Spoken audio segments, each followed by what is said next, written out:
yang mengakui mencintai Ali bin Abi Thalib, lebih tepatnya Ahlul Bait, yang deklarasinya terjadi pada masa daulah atau dinasti Abbasiyah yang disebut dengan kelompok Syiah.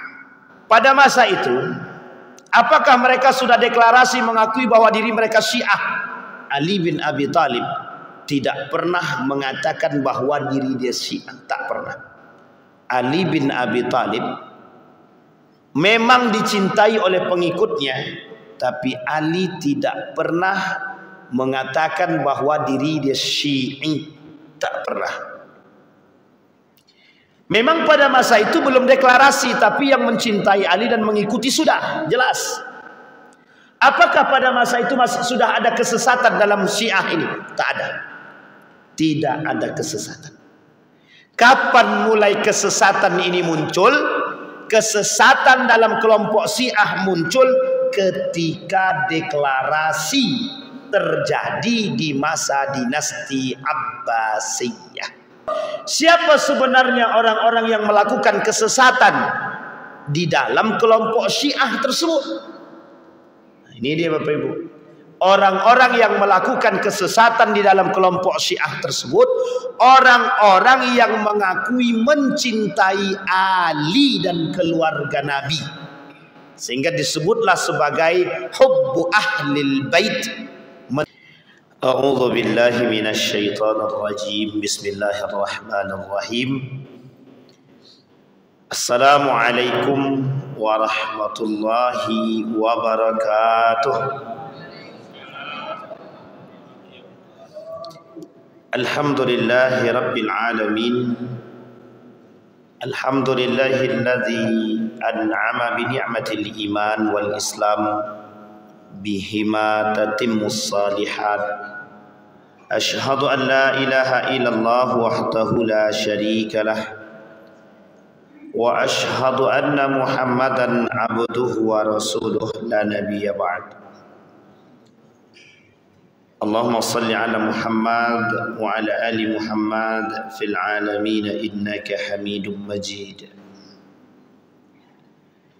Ya ayyuhan nas ittaqu rabbakumul ladzi khalaqakum min nafsin wahidah wa khalaqa minha zawjaha wa batha minhuma rijalan katsiran wa nisaa'a wattaqullaha alladzi tasaaluna bihi wal arham innallaha kana 'alaikum raqiba. Puji syukur kehadirat Allah dengan mengucapkan alhamdulillahirabbil alamin.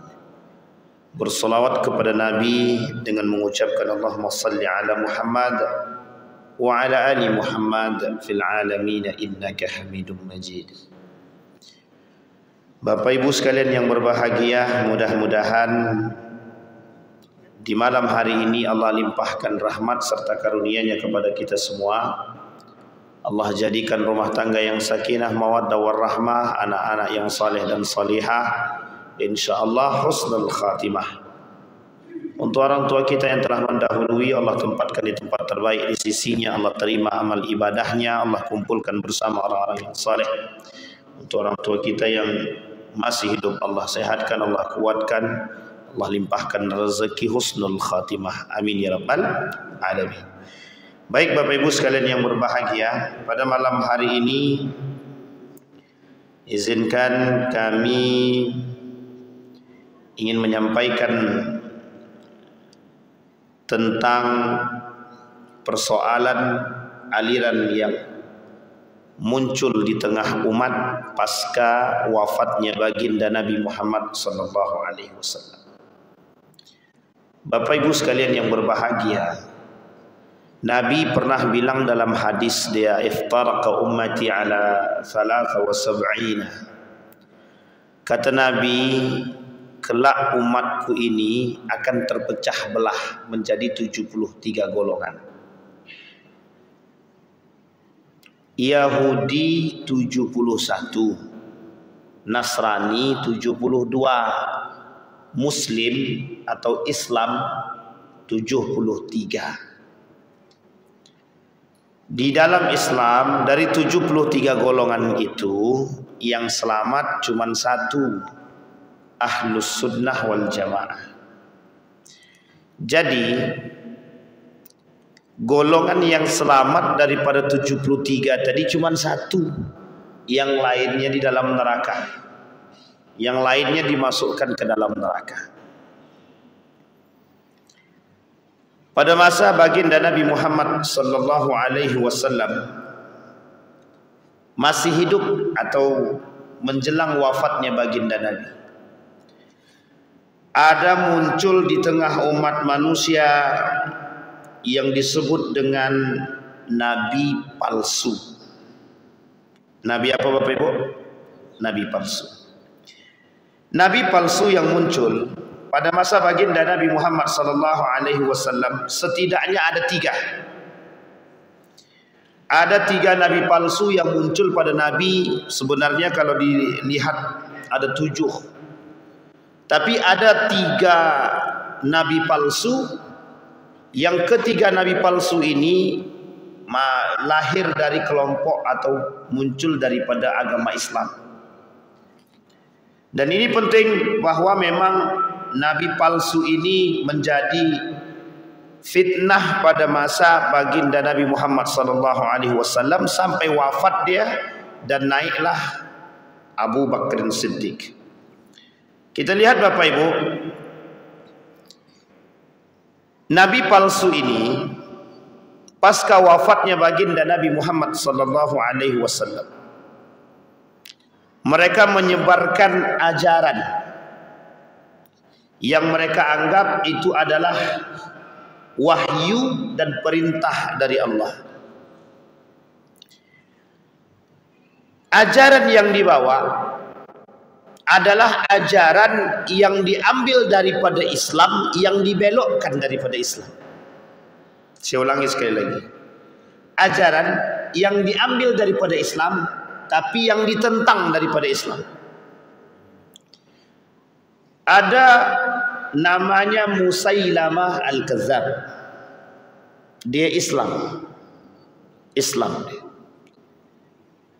Pasca setahun keislaman dia, karena dia ni ahli di bidang syair, maka dia merasa apa yang dia miliki, kehebatan yang dia miliki dari bahasa Arab tadi sudah menjadi satu hal yang membuat dia dihormati dan dihargai oleh manusia pada masanya. Sehingga keahlian syair yang dia miliki membuat dia mengaku diri dia menjadi nabi pasca 1 tahun dia berislam. Apa yang dilakukan ketika dalam Islam mengajarkan puasa di siang hari. Islam mengajarkan berzakat. Islam mengharamkan khamar. Islam mengharamkan riba. Setidaknya 4 poin penting. Maka kemudian Bapak Ibu sekalian yang berbahagia, wafat baginda Nabi Muhammad sallallahu alaihi wasallam. Kemudian Musailamah Al-Kadzab mengaku diri dia nabi. Dia sebarkan kepada pengikut-pengikut dia di jazirah Arab itu. Apa kata Musailamah? Khamar tidak haram, riba tidak haram, judi tidak haram, puasa dilakukan di malam hari, tidak di siang hari, zakat tidak wajib. Sehingga dibalik sama Musailamah Al-Kadzab. Nah, ketika Musailamah Al-Kadzab mengaku menjadi nabi, Musailamah Al-Kadzab membuat satu fitnah. Fitnah tersebut adalah membuat satu tandingan yang lebih baik daripada Al-Quran. Dia ingin buat satu Al-Quran dengan isi yang spektakuler menurut dia, tapi ternyata itu jadi bahan lelucon oleh para pengikutnya.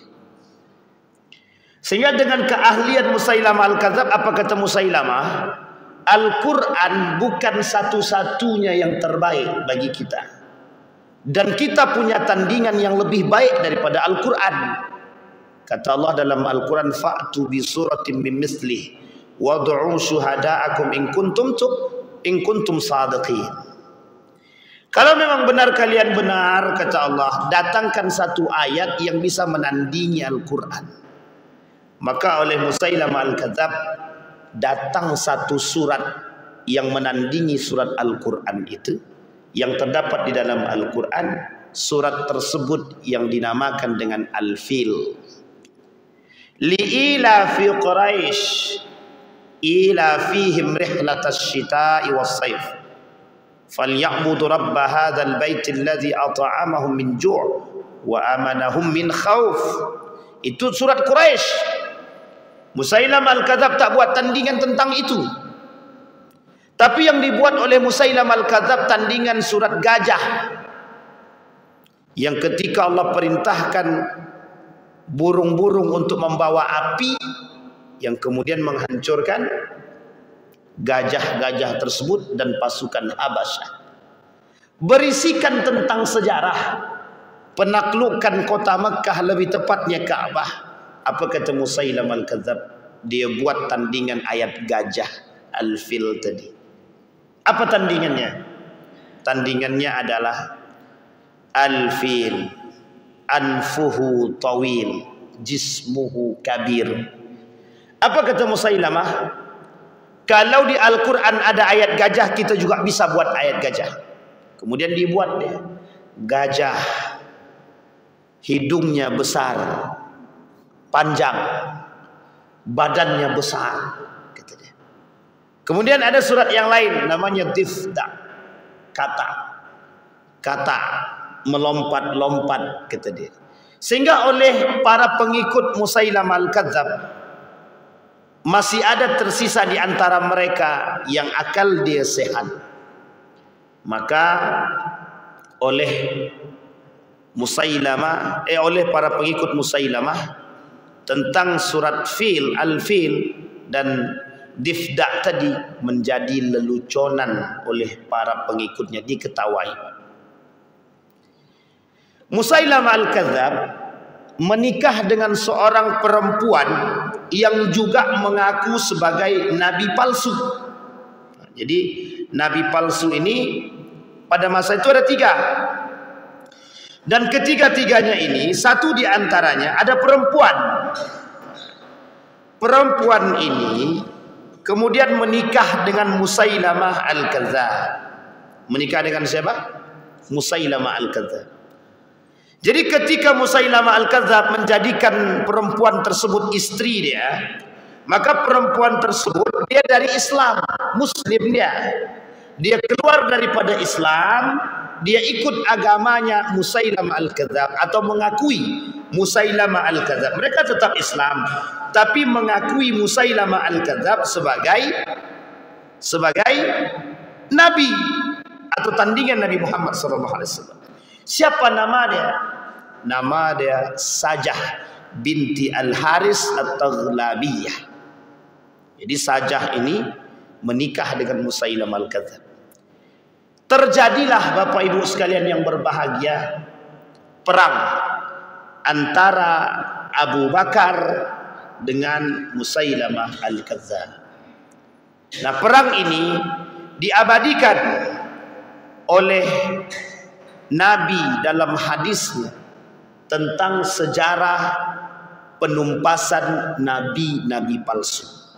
Maka Bapak Ibu sekalian yang berbahagia, pada masa Nabi saja, pada masa Nabi, aliran sesat yang Nabi masih hidup, memang di akhir hayat dia, itu masih ada orang-orang yang berani mengaku diri dia Nabi. Apatah lagi yang Nabi sekarang sudah tak ada.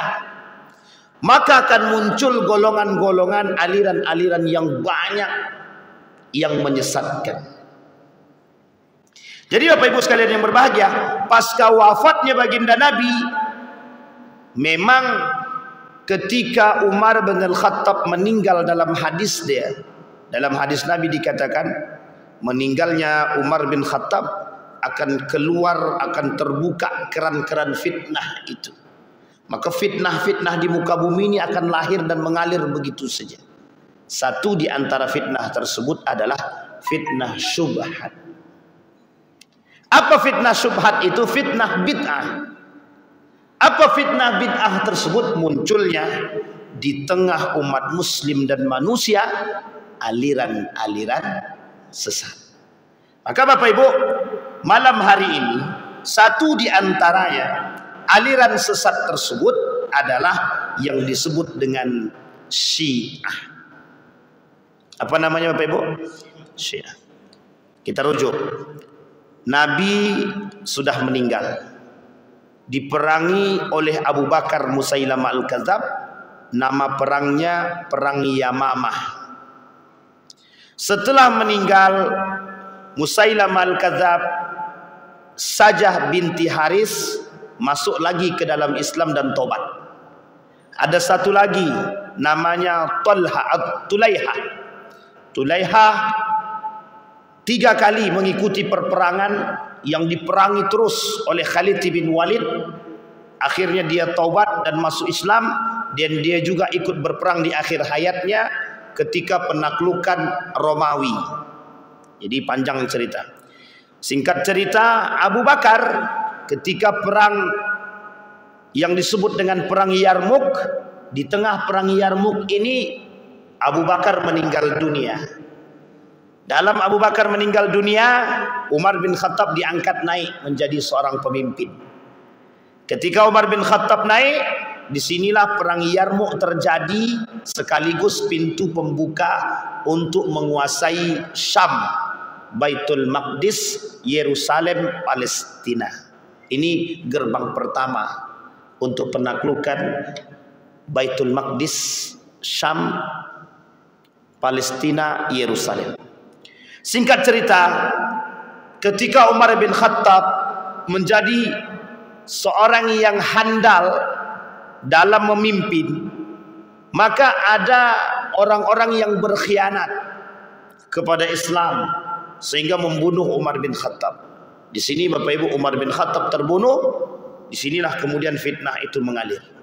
6 tahun kepemimpinan Utsman ibn Affan, rakyat mencintai Utsman ibn Affan. 6 tahun di akhir kepemimpinan Utsman ibn Affan, rakyat sudah mulai tidak percaya dengan Utsman, termasuk adanya provokasi di karangan umat muslim dari kelompok-kelompok yang mengaku pengikut Ali bin Abi Thalib yang berada di Mesir.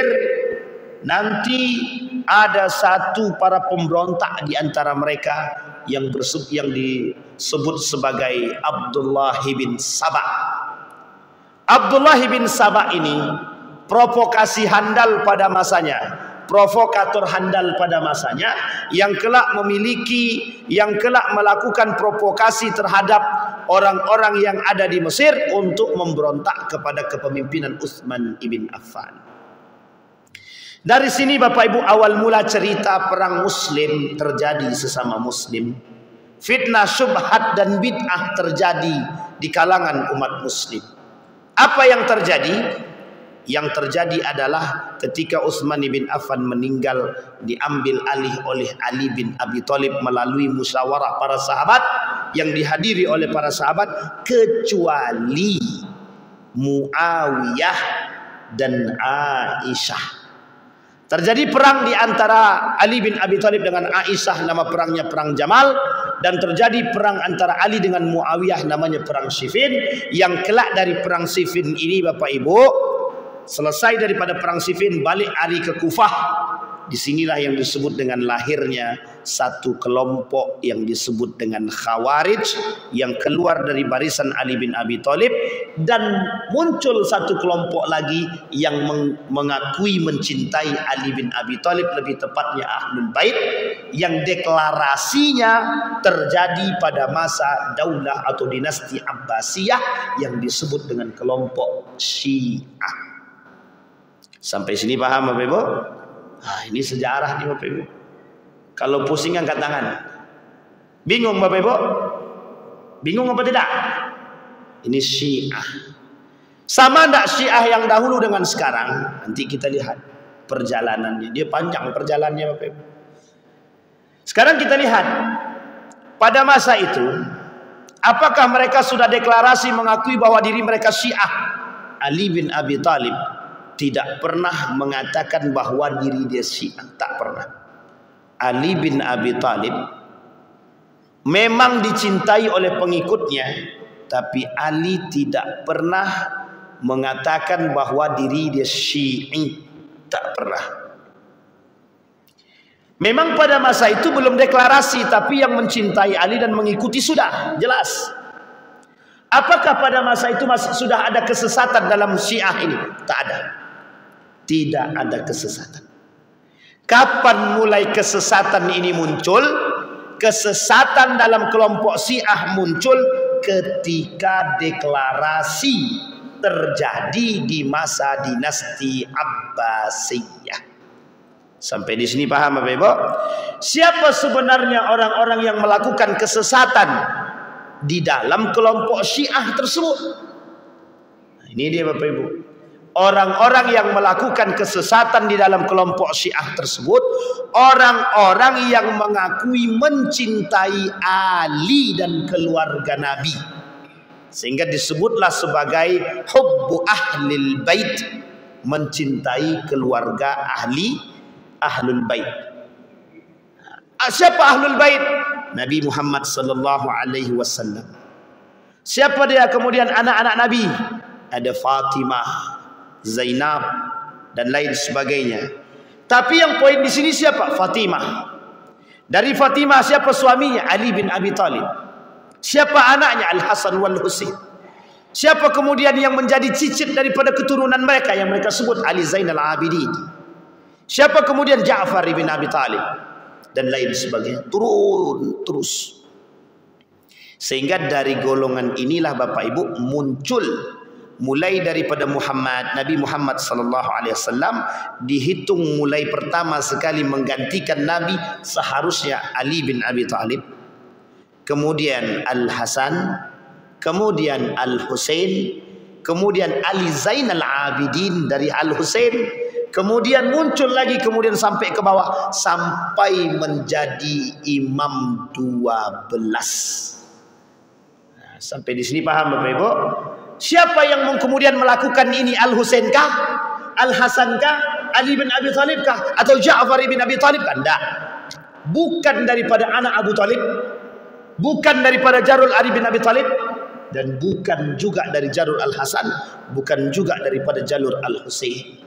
Siapa mereka? Kelompok yang melakukan provokasi terhadap Al-Hasan wal Husain, yang memaksa mereka untuk berperang.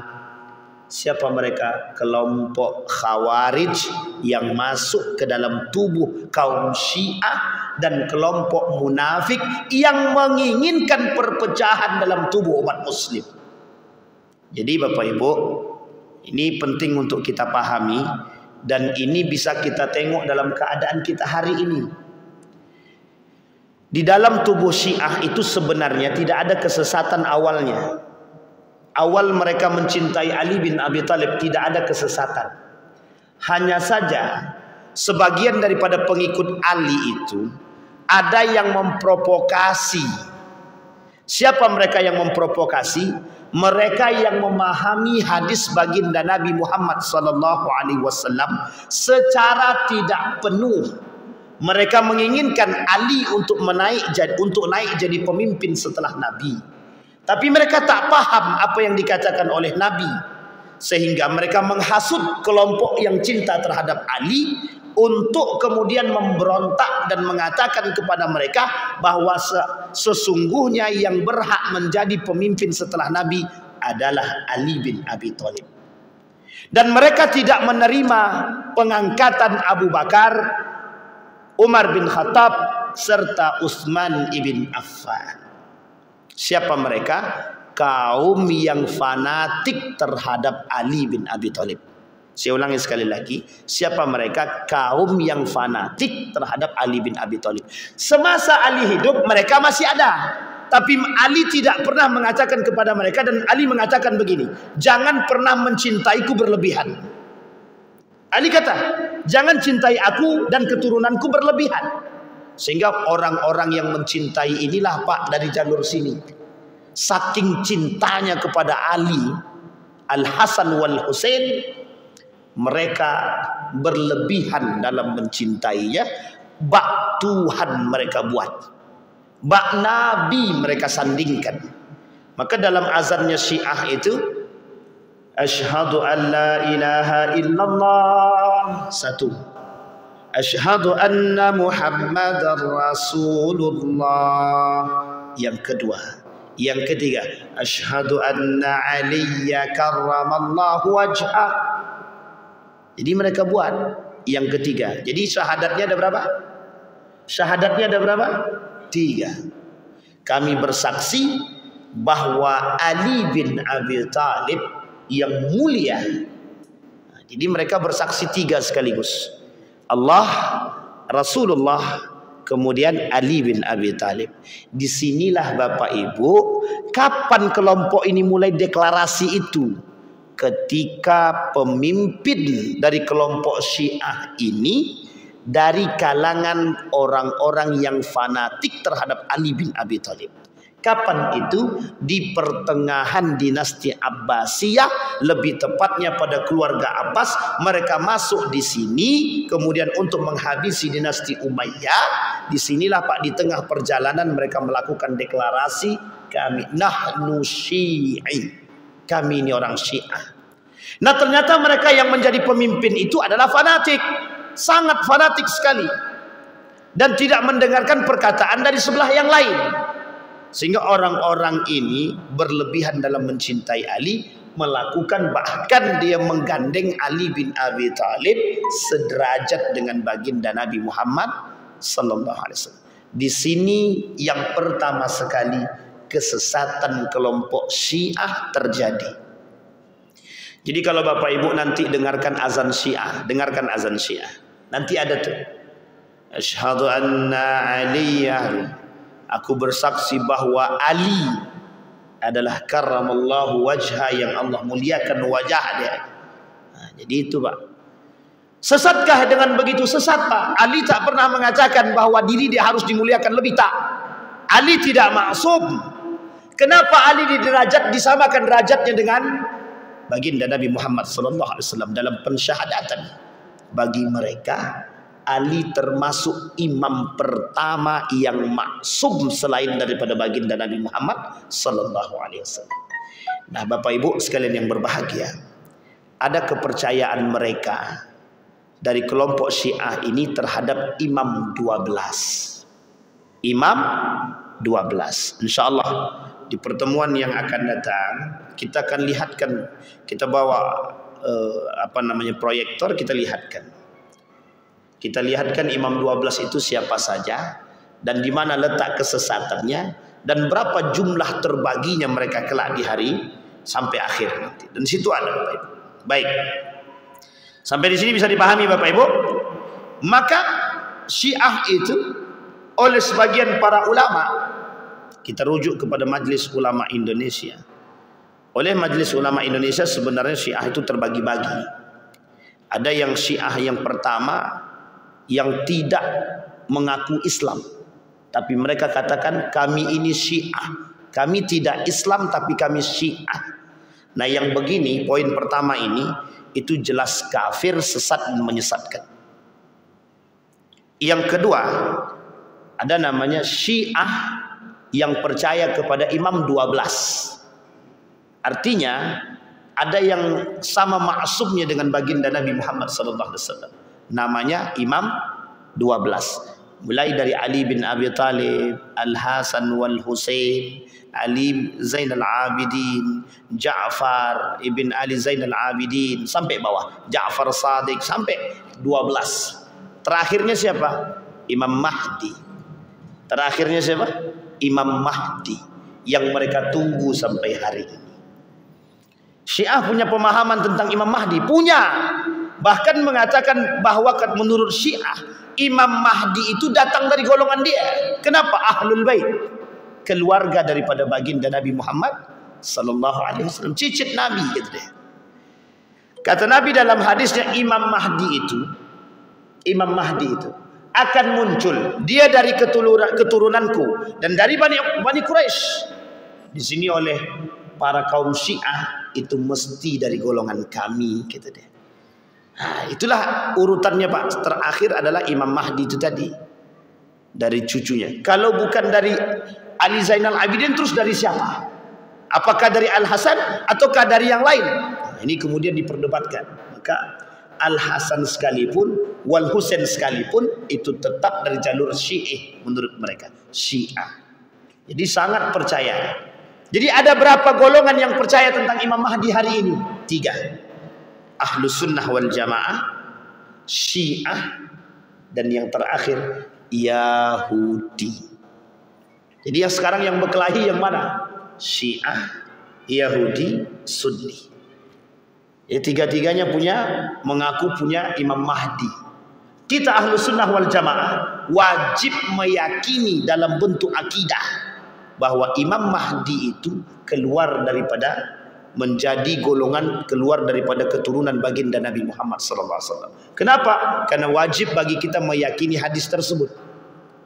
Tapi nanti perbedaannya di mana antara Imam Mahdinya kelompok Syiah dan Imam Mahdinya kelompok kita?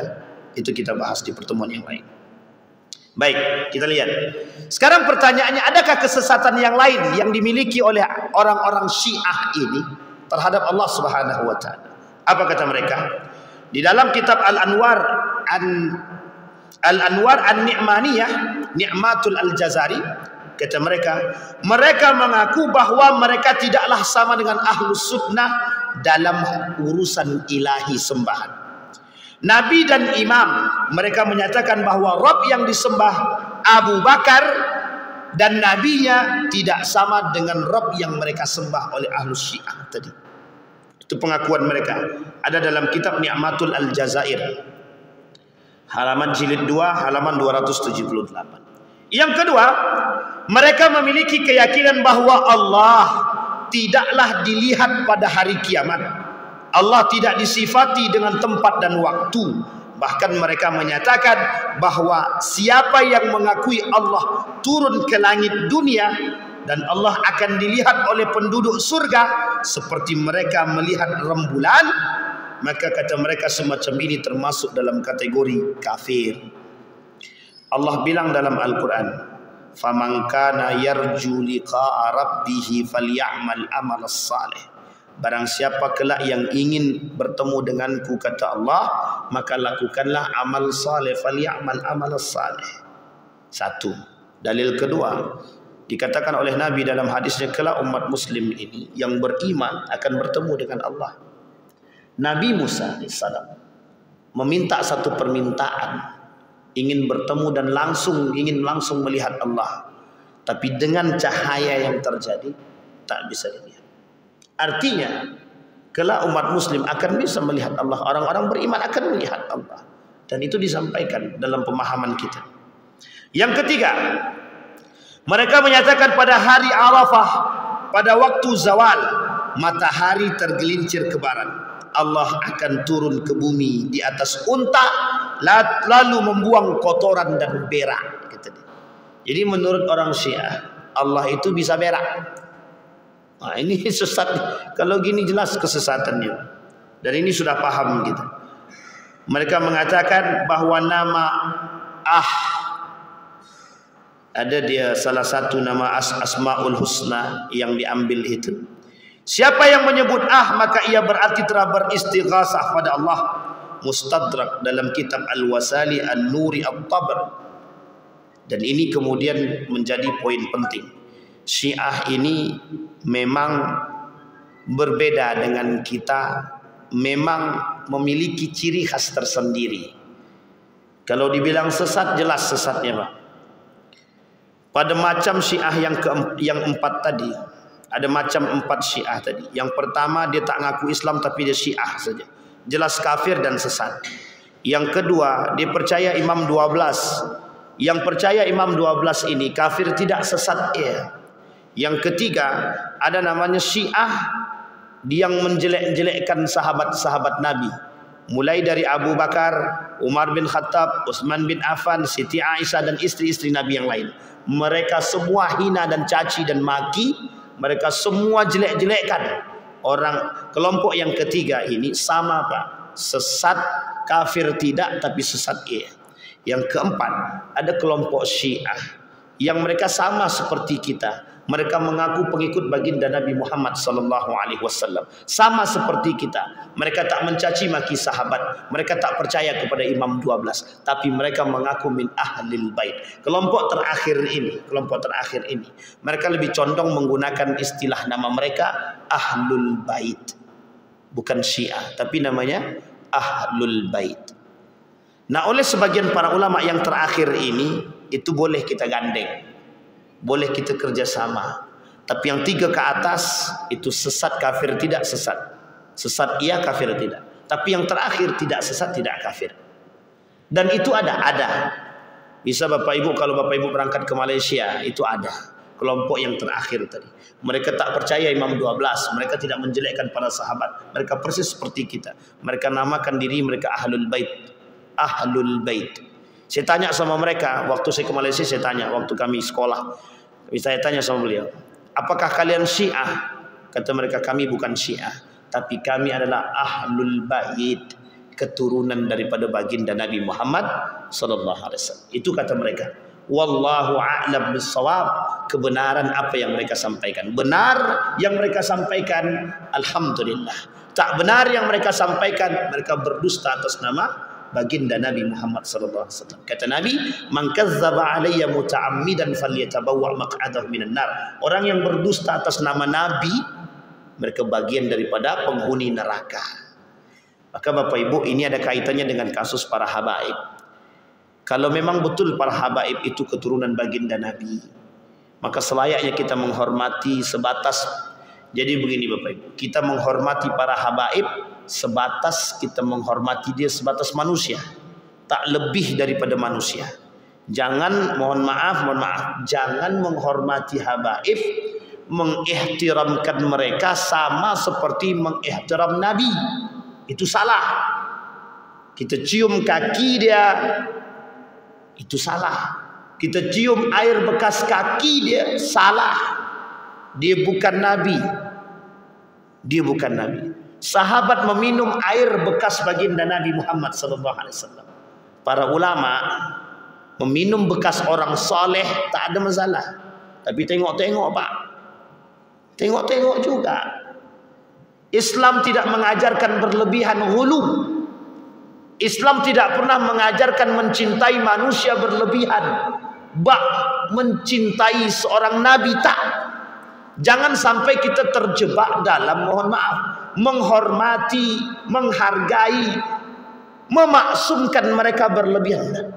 Saya kasih tahu Bapak Ibu, saya kasih tahu.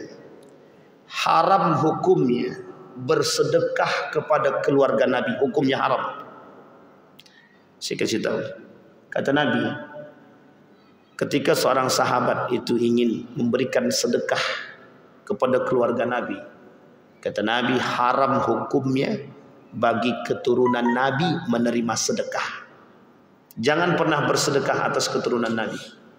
Nah, terus bagaimana dengan mereka yang keturunan Nabi Ustaz? Kalau mau kasih hadiah silahkan, tapi jangan atas namakan sedekah, karena haram bagi keturunan Nabi menerima sedekah.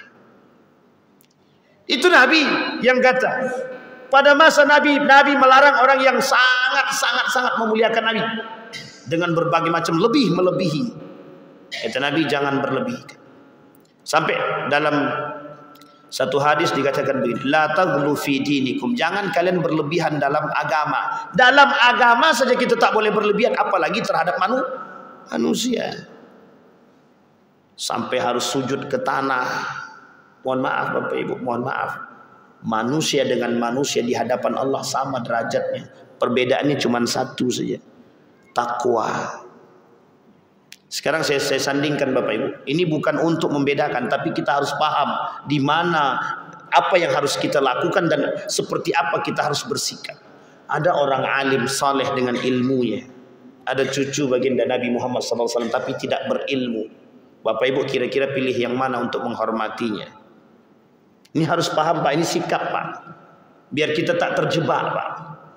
Dan paham Syiah sangat memuliakan keturunan Nabi ini berlebihan.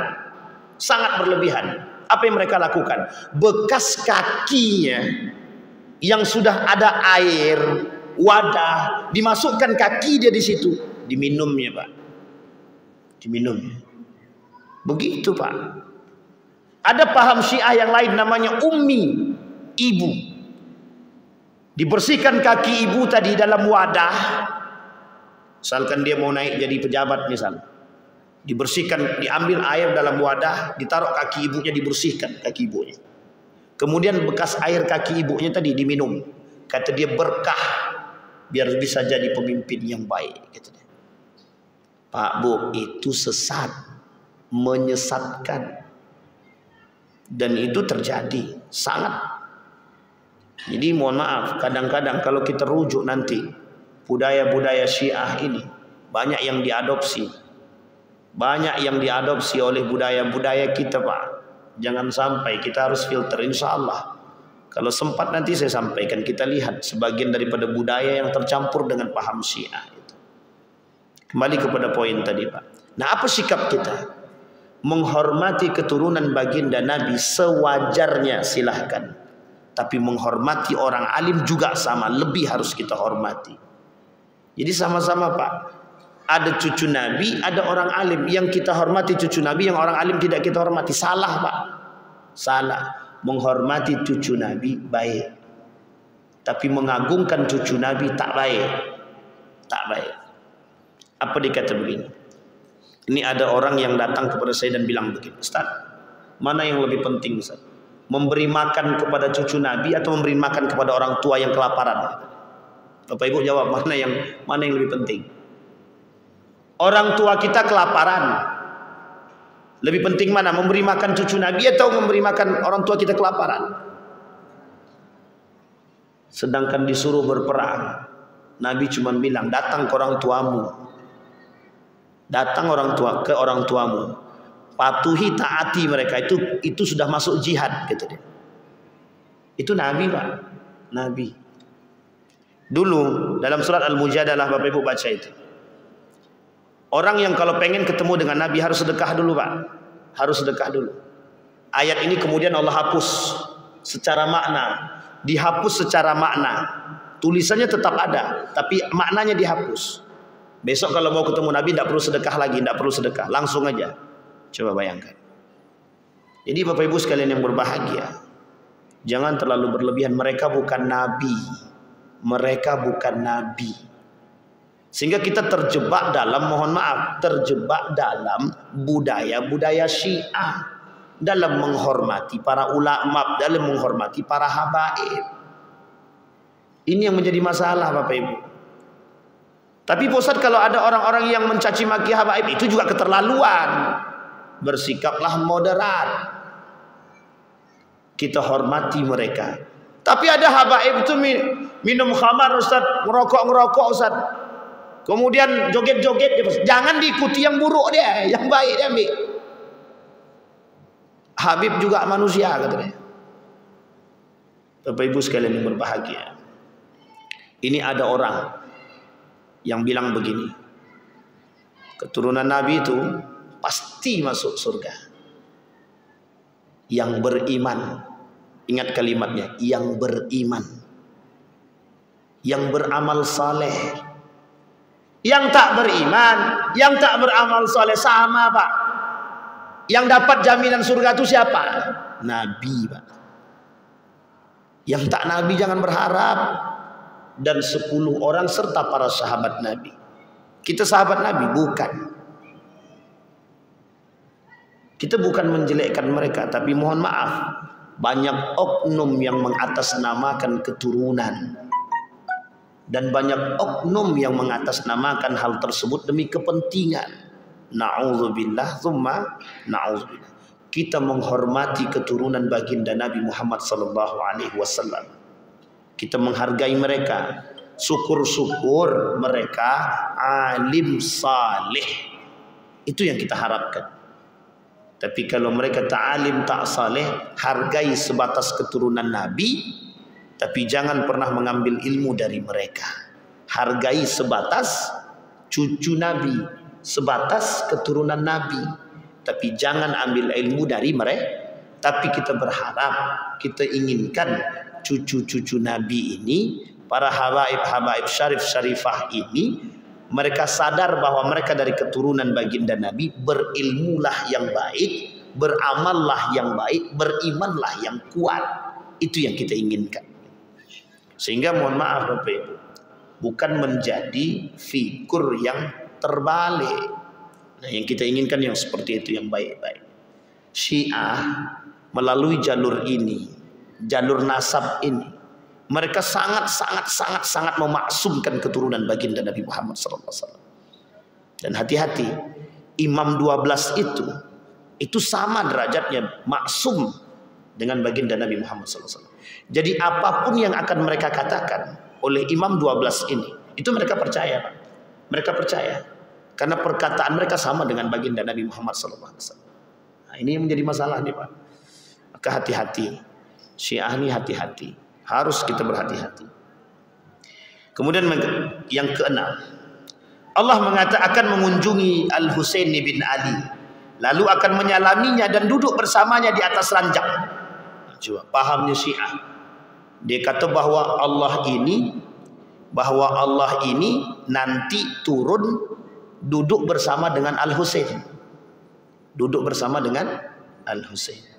Ini akidah yang sesat dari kelompok Syiah. InsyaAllah Bapak Ibu, kita lanjutkan di pertemuan yang akan datang jika Allah izinkan. Masih banyak pembahasan tentang Syiah ini, termasuk bagaimana dengan Syiah yang sekarang, apakah sama dengan yang sebelumnya, ataukah mereka termasuk para pengkhianat-pengkhianat, ataukah mereka termasuk daripada golongan munafik atau orang-orang yang selamat. Nanti kita bahas di pertemuan yang akan datang. Mudah-mudahan Allah berikan kita petunjuk untuk tetap istiqamah menjadi pengikut Ahlus Sunnah wal Jamaah dan selamat. Amin ya rabbal alamin. Fa'tabiru ya ulil absar la'allakum tuflihun. Assalamualaikum warahmatullahi wabarakatuh.